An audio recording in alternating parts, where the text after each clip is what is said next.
പലതരം ഭ്രാന്തുകൾ കണ്ടിട്ടുണ്ട്. അവന്റെ ഭ്രാന്ത് അത് വണ്ടികളാണ്. വണ്ടിഭ്രാന്തെന്ന് പറയും. ലഹരി മനുഷ്യനെ ഈസ്റ്റായിട്ട് കൊല്ലുമെന്ന് പറയും. ശരിയാ, അവന്റെ ലഹരി അത് അവന്റെ വണ്ടി തന്നെ. അവനെ തലച്ചോറിനെ ഈസ്റ്റായിട്ട് കൊന്നു.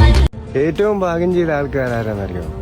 ഈ ഇഷ്ടമുള്ള ജോലി ഇഷ്ടത്തോടു കൂടി ചെയ്യാൻ പറ്റുന്ന ആൾക്കാരില്ലേ, അവരാണ്. അവർക്ക് അതൊരിക്കലും ഒരു ജോലിയായിട്ട് തോന്നൂല, ജോലിയായിരിക്കും. അതുപോലെ തന്നെ അലാറം വെച്ച് എണീക്കേണ്ട ആവശ്യം ഉണ്ടാവില്ല. പക്ഷെ നാളെയും പണിക്ക് പോകേണ്ട ആലോചിച്ചിട്ട് അലാറം വെച്ച് കയറുന്നിട്ട് മനസ്സോടു കൂടി പണിക്ക് പോകേണ്ട ഒരു അവസ്ഥ ഉണ്ടല്ലോ, അത് വല്ലാത്തൊരവസ്ഥയാണ്.